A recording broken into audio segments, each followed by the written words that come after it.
बोले यम ब्रजंत मनुपेतमपेत कृत्यम द्वैपायनो विरह कातरया जुहाव पुत्रेति तन्मयतया तरवो विनेदोस तम सर्वभूत हृदयं मुनिमानतोस्मि। यम ब्रजंत, ब्रजगतौ धातु से ब्रजंतम शब्द बना। बोले महाराज जन्म लेते ही जो वन की ओर चले गए, मां के गर्भ से जन्म लिए और जन्म लेते ही बोले संसार में आसक्त नहीं हुए, सीधे वन की ओर दौड़ लगा दी। अब पीछे से पिताजी पुत्र पुत्र कहकर पुकार रहे हैं, लेकिन सुखदेव प्रभु को कोई स्मरण पिता का नहीं कि मुझे पिता बुला रहे हैं कि कौन बुला रहा है। क्यों? माया में फंसना ही नहीं चाहते हैं। बोले फंसे क्यों? प्रभु से तो आशीष लेकर के ही आए हैं कि जन्म ले लो, माया प्रभावित नहीं करेगी। जन्म लिए, आज जन्म लेते ही वन की ओर दौड़ लगा दिए। पीछे से व्यास जी दौड़ रहे हैं, पुत्र पुत्र पुकार रहे हैं, लेकिन सुखदेव प्रभु को कोई फर्क ही नहीं पड़ा। वृक्ष उत्तर देते हैं, एक पुत्र त्याग के इतना दुखी हो गए व्यास जी, अरे मुझे देखिए, मैं न जाने एक दिन में कितने पत्तों का त्याग करता हूँ। वेद व्यास जी समझ गए लौट कर आने वाला नहीं है। तो जो जन्म लेते ही संसार का त्याग करके बोले इस माया में न फंसकर सीधे वन की ओर भगवत सत्ता पर परिनिष्ठित होने के लिए चल दिए, ऐसे परिव्राजकाचार्य श्री व्यासनंदन सुखदेव प्रभु को हम सब प्रणाम करते हैं। दूसरे श्लोक में ग्रंथ के गायक का स्मरण किए हैं कि ग्रंथ को गाया किसने है? किसने गाया है? सुखदेव प्रभु ने।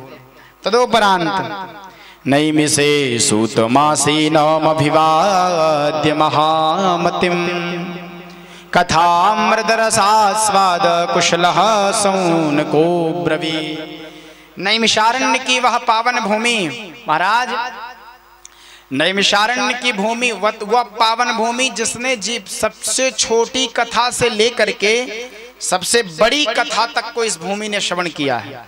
पर ध्यान से समझिएगा, नैमिषारण्य वह भूमि है जिसने सबसे छोटी कथा और सबसे बड़ी कथा दोनों को सुना है। चाहे वह सबसे छोटी कथा माने समझ गए ना, सत्यनारायण की हो, और चाहे वह सबसे बड़ी कथा बोले महाभारत की 1,00,000 श्लोक हैं, तो छोटी से लेकर बड़ी कथा सब नैमिषारण्य की पावन भूमि ने श्रवण किया है। महाराज पृथ्वी के अष्टभू वैकुंठ में नैमिषारण्य एक वैकुंठ है। नैमिषे सूतमासीनमभिवाद्य महामतिम, नैमिषारण्य की वह पावन भूमि में जहाँ पर 88,000 ऋषि कथा सुनने के लिए उपस्थित हुए हैं, जिनका प्रतिनिधित्व श्री सौनक जी महाराज कर रहे हैं। सौनक जी महाराज हैं कैसे? बोले कथामृत रसास्वाद कुशलः, कथामृत का रसास्वादन करने में परम कुशल है। वेद व्यास जी के शब्द शैली को देखिएगा। वेद व्यास जी महाराज कह रहे हैं कि कथामृत रसास्वाद कुशलः, सौनक जी बोले कथा सुनने में कुशल है। कारण क्योंकि आजकल कथा सुनना भी लोगों को नहीं आता है। कथा सुनाने की तो बात छोड़ दीजिए, आजकल लोग सुनाने वाले के ऊपर ज्यादा ध्यान देते हैं कि सुनाने वाले कैसे हैं। लेकिन श्री वेद व्यास जी महाराज सुनाने वाले की बात बाद में करेंगे, पहले सुनने वाले की बात कर रहे हैं कि सुनने वाले सौनक जी कैसे हैं। बोले कथामृत रसास्वाद कुशलः, कथामृत का रसास्वादन करने में परम कुशल हैं। आजकल हमको आपको कथा सुनना भी नहीं आता है। क्यों? यदि कथा सुनना आ जाए तो फिर जीवन में कुछ रह ही ना जाए, अपने आप सब प्राप्त हो जाए। हम लोग कथा सुनने के लिए जाते भी हैं तो महाराज थर्मामीटर लेकर जाते हैं। हमने बहुतों को सुना है, चले इनको भी देखें इनमें कितना दम है। जितेंद्र त्रिपाठी जी ने वृंदावन से व्यास बुलाया, चल के देखें। बहुत लोगों को हमने सुना है, अब ये कितना सुनाते हैं, इनको भी चलकर। तो महाराज थर्मामीटर लेकर आते हैं। कथा सुनना भी सबको नहीं आता है। कथा सुनना किसको आता? हमारे हनुमान जी महाराज को। कहीं पर भी कथा हो रही हो, हनुमान जी महाराज को कोई बुलाए या न बुलाए तो किसी के निमंत्रण आमंत्रण की प्रतीक्षा नहीं करते हैं। जब उन्हें पता चलता है कि कथा हो रही है तो तुरंत पहुंच जाते हैं। क्यों? उनका एक संकल्प है कि यत्र यत्र रघुनाथ कीर्तनम तत्र कृत वस्तकांजलि बाष्पवारि परिपूर्ण लोचनम मारुतिम नमद राक्षसांतकम। जहां जहां रघुनंदन रामलीला के गुणगणों का गान होता है, हनुमान जी महाराज वहां वहां पहुंच जाते हैं। क्यों? क्योंकि प्रभु चरित्र सुनिवे को रसिया, राम लखन सीता मन बसिया। महाराज हनुमान जी को बुलाने की आवश्यकता नहीं है, जैसे ही पता चलता है तो तुरंत हनुमान जी महाराज आज्ञा बन करके कथा। इस संसार में ऐसा कौन सा व्यास है जो हनुमान जी कथा सुना दे? हनुमान जी महाराज को कोई कथा सुना सकता है? महाराज हनुमान जी स्वयं कथावाचक हैं, केवल कथा श्रोता नहीं हैं, कथावाचक भी हैं। अशोक वाटिका में जब माता सीता सशोक बैठी थी, हनुमान जी ने देखा कि मेरी माँ को दुख सता रहा है, विचार करने लगी क्या करूं, ऐसा क्या किया जाए कि मेरे माँ का दुख दूर हो। ऐसा सुनते ही रामचंद्र गुण बरने लगा। महाराज तुरंत हनुमान जी महाराज रामचंद्र की वह दिव्य कथा को सुनाना प्रारंभ कर दिए। और जैसे ही कथा सुनाए तो सुनते ही सीता कर दुख भागा, सारा दुख समाप्त हो गया। ऐसे हनुमान जी महाराज भी जब जानते हैं कि कथा हो रही है तो किसी न किसी रूप में आकर वह कथा सुनने के लिए बैठे ही जाते हैं। तो सौनक जी महाराज भी कथामृत रसास्वाद कुशलः, कथामृत पान करने के परम कुशल है। ऐसे सौनक जी महाराज श्री सूत जी को प्रणाम करके, देखिए आयु में जो सबसे छोटे हैं, मात्र 20 वर्ष की अवस्था है सूत जी महाराज की। कितनी? 20 वर्ष की आयु में जो सबसे छोटे हैं, ऐसे से सूत जी महाराज कथा सुनाने के लिए बैठे हैं। और एक से एक बुढ़े महात्मा कथा सुनने के लिए बैठे हैं। क्यों? क्योंकि शास्त्रों में लिखा है कि धन वृद्धा बल वृद्धा आयु वृद्धा तथैव च। महाराज कोई धन में बड़ा होता है, कोई बल में बड़ा होता है, कोई तो आयु में भी बड़े होते हैं। तो धन वृद्धा बल वृद्धा आयु वृद्धा तथैव च ते सर्वेपि ज्ञान वृद्धाश्च किंकरा शिष्य किंकरा। महाराज ये सब उतने बड़े नहीं हैं जितने बड़े ज्ञान के बड़े माने गए हैं। सबसे बड़ा कौन? बोले ते सर्वेपि ज्ञान वृद्धाश्च, जो ज्ञान में बड़ा है वो सबसे बड़ा है। तो सूत जी महाराज बोले महामतिम सूत मासीनम अभिवाद्य महामतिम। सूत जी महाराज कैसे बोले? महामतिम। महामाने भगवान। महामतिम का तो साधारण अर्थ बोले जिसकी महान बुद्धि हो वह महामतिम, लेकिन महामतिम का एक अर्थ ये भी है कि महामाने भगवान, जिसकी मति भगवान में लगी हो वो महामतिम। ऐसे सूत जी महाराज को प्रणाम करके सौनक जी प्रश्न करते हैं, प्रभु अज्ञानध्वांत विध्वंस कोटि सूर्य समाप्रभा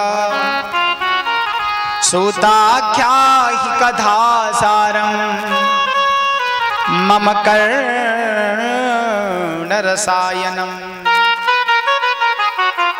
सूत जी महाराज को प्रणाम करके सौनक जी कहते हैं, प्रभु इस संसार के अंधकार को दूर करने के लिए भगवान भुवन भास्कर सूर्य नारायण समर्थ। संसार के अंधकार को भगवान सूर्य नारायण दूर कर सकते हैं। जैसे ही भुवन भास्कर उदित होते हैं तो संसार का अंधकार समाप्त हो जाता है। लेकिन जीव के हृदयगत जो अज्ञान रूपी अंधकार भरा है, प्रभु इस अज्ञान रूपी अंधकार को दूर कर देने में केवल और केवल आप ही समर्थ हैं। क्यों? क्योंकि आपके पास ज्ञान रूपी करोड़ों सूर्य के समान प्रकाश भरा है, कोटि सूर्य समप्रभा। इसलिए प्रभु उस ज्ञान रूपी प्रकाश की थोड़ी सी किरण हम अज्ञानियों के हृदय में भी डाल दीजिए। प्रभु सूताख्या ही कथा सारम मम कर्ण रसायनम। प्रभु आप हमें कथा का सार सुना दीजिए। कथा तो हमने बहुत सुनी है, इस बार आप मुझे कथा का सार सुना दीजिए। हम जानना चाहते हैं कि भक्ति ज्ञान विराग आप तो विवेको वर्धते महान। वैष्णव लोग भक्ति ज्ञान को बढ़ाने के लिए, वैराग्य को बढ़ाने के लिए क्या करते हैं? ऐसा क्या किया जाए जिससे भक्ति ज्ञान वैराग्य तीनों बढ़ जाए? प्रभु माया मोह से दूर कैसे हुआ जाए? प्रभु हम जानना चाहते हैं। क्यों? क्योंकि इह घोरे कलौ प्रायो जीवस्या सुरतांगतः क्लेशाक्रांतस्य तस्यैव शोधने किम परायण। महाराज इस घोर कलिकाल में जीव आसुरी प्रवृत्ति का हो गया है। उसे क्या करना चाहिए, क्या नहीं करना चाहिए, क्या खाना चाहिए, क्या नहीं खाना चाहिए, कहाँ जाना चाहिए, कहाँ नहीं जाना चाहिए, क्या सुनना चाहिए, क्या कुछ भी ज्ञान नहीं है। महाराज जीव आसुरी प्रवृत्ति का हो गया है, उसका कैसे कल्याण होगा? प्रभु हम जानना चाहते हैं कि कलयुग के कलुषित प्राणियों का कल्याण कैसे हो। हम जानना चाहते हैं कि ऐसी कौन सी चीज है जिससे पवित्र होने वाले भी, पवित्र करने वाले भी अपने आप को पवित्र मानते हैं।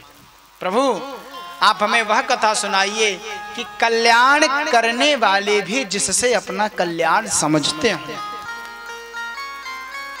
प्रभु केवल और केवल आप ही हैं जो हमारे इस प्रश्नों का उत्तर दे सकते हैं, और सच कहें तो आप हमें प्रभु से मिला सकते हैं।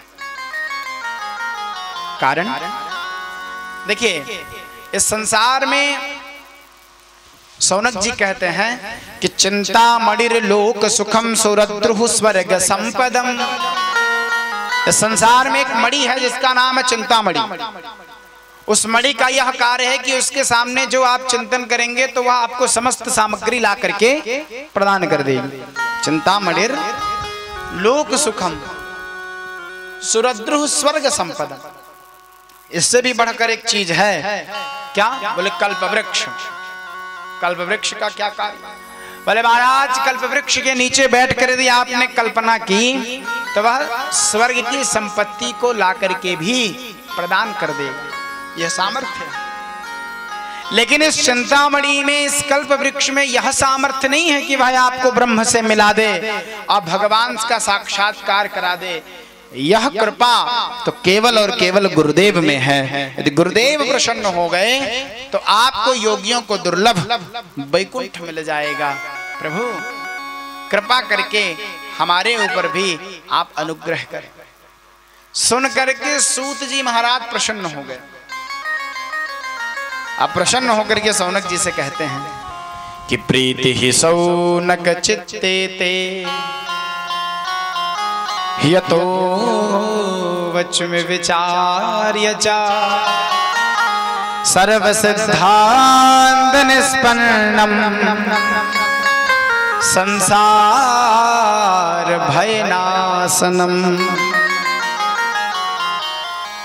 सूत जी महाराज कहते हैं सौनक जी से कि आपके हृदय में वह प्रेम देख करके, प्रीति सौनक चित्ते ते यतो वचमे विचार्य च, आपके हृदय में यह जो प्रेम है, इस प्रेम को देख करके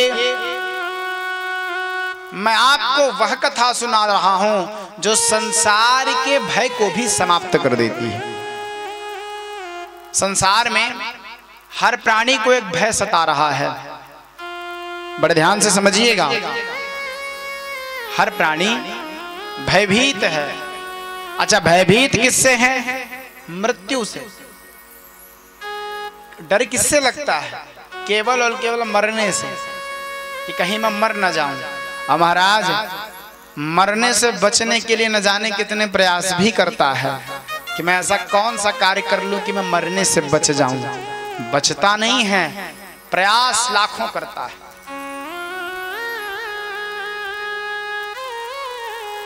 जानते सब है कि मरना है, लेकिन उस मरने से बचने की हम जो तैयारी कर रहे हैं उससे बचने वाले नहीं हैं।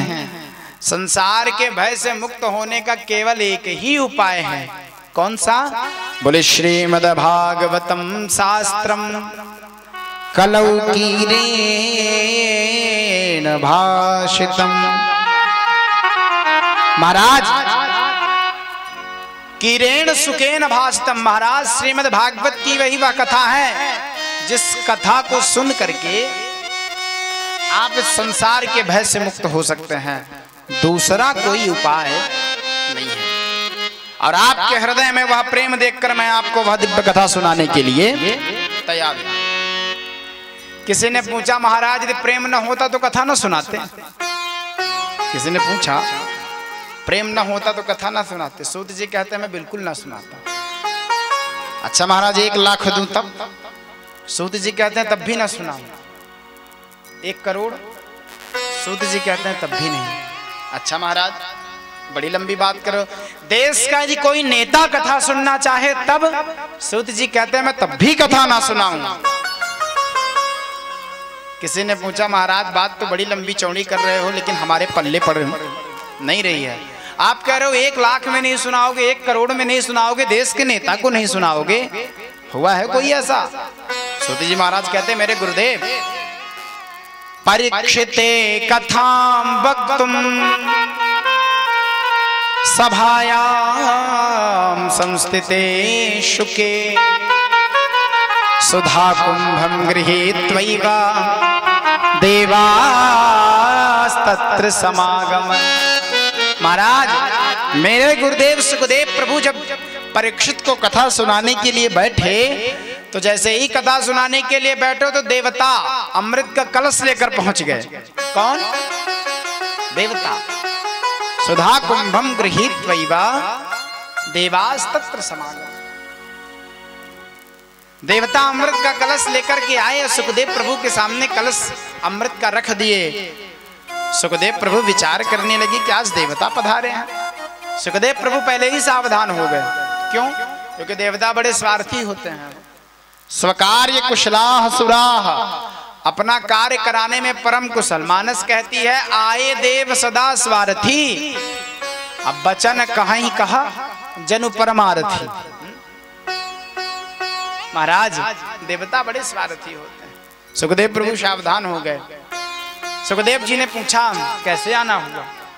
देवता कहते हैं मैं अमृत का कलश लेकर के आया हूं। परीक्षित को 7 दिन में मरने का श्राप लगा है। यह अमृत आप परीक्षित को पिला दीजिए और जैसे ही अमृत पिलाएंगे वह अमर हो जाएंगे। सुखदेव प्रभु ने कहा अमृत पिलाने की? अरे ये वह अमृत है जिसके लिए देवासुर संग्राम हो गया। महाराज मंथन करके जिस अमृत को पाए हैं इतनी सरलता से देने वाले तो देवता है नहीं। सुखदेव प्रभु ने कहा यह अमृत प्रदान कर रहे हो क्यों? देवता कहते हैं यह जो अमृत लाया हूं यह आप परीक्षित को पिला दीजिए। अब बदले में यह जो भागवत कथा अमृत आप परीक्षित को पिला रहे हैं यह कथा आप हमें दे दीजिए। ध्यान से समझिएगा। जो कथा आप परीक्षित को दे रहे हैं वह हमें दे दीजिए और यह अमृत आप हमसे लेकर के परीक्षित को पिला दीजिए। सुखदेव प्रभु को हंसी आने लगी। अब केवल हंसी नहीं आई। सुखदेव प्रभु कहते हैं कि तुम हमसे एवं विनिमय ये जाते सुधार आज्ञा प्रपीयता। विनिमय माने तुम हमसे अदला बदली करने आए। अच्छा अदला बदली भी करने नहीं आए हो, तुम तो हमें ठगने आए हो। महाराज क्व सुधा क्व कथा लोके क्व काचः क्व मणिर्महान् ब्रह्मरातो विचार्यैवं तदा देवाञ्जहासः।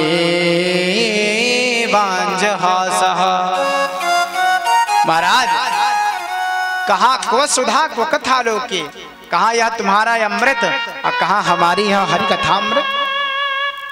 कोई कांच का टुकड़ा देकर बदले में बहुमूल्य मणि मांगना चाहे तो क्या दोगे?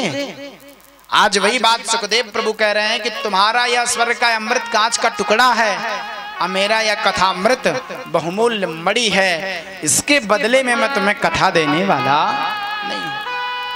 महाराज देवताओं को डांट कर भगा दिए। क्यों?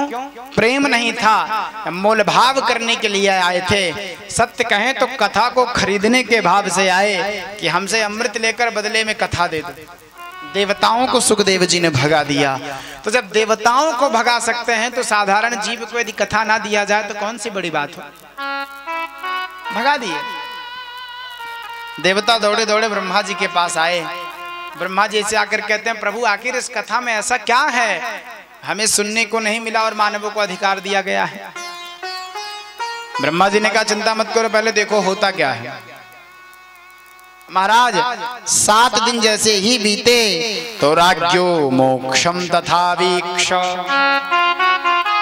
पुराधातापि विस्मितः सत्यलोके तुलां बद्ध्वा तोलयत् साधनान्यजः। राज्यो मोक्षम जैसे ही परीक्षित का मोक्ष ब्रह्मा जी ने देखा, महाराज पुराधातापि विस्मितः, ब्रह्मा बाबा आश्चर्य में पड़ गए। आखिर इस श्रीमद् भागवत में है क्या कि सुन करके परीक्षित को मोक्ष हो गया। सत्यलोके तुलां बद्ध्वा, ब्रह्मलोक में ही ब्रह्मा जी ने एक तराजू मंगवाया और तराजू मंगवा करके सत्यलोके तुलां बद्ध्वा तोलयत् साधनान्यजः, एक तराजू के पलड़े पर श्रीमद् भागवत को रख दिए और एक पलड़े पर अनेकानेक साधनों को रख दिए। महाराज सभी साधन, सभी शास्त्र, सभी ग्रंथों को एक पलड़े में रखे और एक पलड़े में केवल श्रीमद् भागवत। और जैसे ही उस तराजू को उठाए तो उठाते ही समस्त शास्त्र ऊपर लटक गए और श्रीमद् भागवत अपनी महिमा, गरिमा, गवेषणा को धारण किए हुए अपने स्थान से तक नहीं। लघु न्यन्यानि जातानि गौरवेण इदं महत् तदा ऋषिगणाः सर्वे विस्मयं परमम्। ऋषियों को पता चला तो ऋषियों ने घोषणा कर दी कि मेनिरे भगवद् रूपम शास्त्रम भागवतम कलौ पठनात् श्रवणात् सद्यो वैकुंठ फलदायकम्।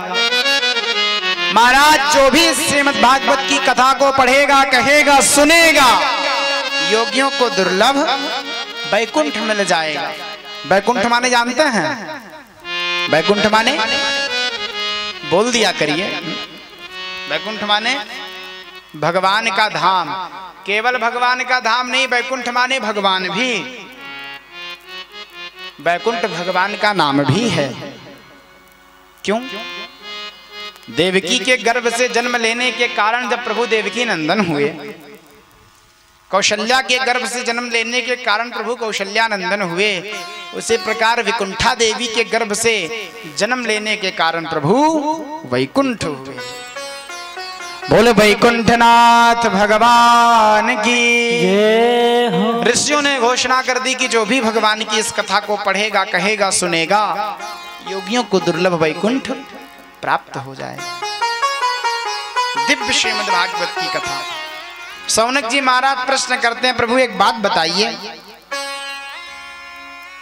यदि ये कथा इतनी प्यारी है तो फिर इसे 7 ही दिन में क्यों खा जाते हैं? यदि ये कथा इतनी प्रभावशाली है तो महाराज फिर 7 ही दिन में क्यों खत्म हो जाती है? चलने देते तो 4-6 महीने, 10 महीने। 7 दिन में सुनने का क्या मतलब है? सूत जी कहते हैं यह परंपरा एक बार सनक सनंदन सनातन सनत कुमार ने नारद जी को सुना करके प्रारंभ किया। सौनक जी महाराज कहते हैं प्रभु किसको सुनाए? सूत जी कहते हैं नारद जी को। सौनक जी कहते हैं महाराज एक बार और विचार करिए। नारद जी को? अरे प्रभु लोक विग्रह मुक्तस्य नारदस्य स्थिरस्य च तो विधि सभी कुतः प्रीति संयोग कुत्र तैः सह। महाराज नारद जी अस्थिरस्य, 2 घड़ी से ज्यादा जो नारद जी कहीं टिकते ही नहीं हैं, उस 7 दिनों तक बैठकर एक ही स्थान पर कथा क्यों सुने, कहां सुने, कैसे सुने, क्या कारण था, सब विस्तार बतलाइए। सूत जी महाराज कहते हैं कि एकदा हि विशालायाम चत्वार ऋषयो मलाः सत्संगार्थम समायाता ददृशोस्तत्र नारदम। एकदा ही विशालायाम, विशालायाम माने बद्रीनारायण। एक बार विशालापुरी में 4 ऋषि, चत्वार ऋषियो मला, कौन कौन? सनक, सनंदन, सनातन और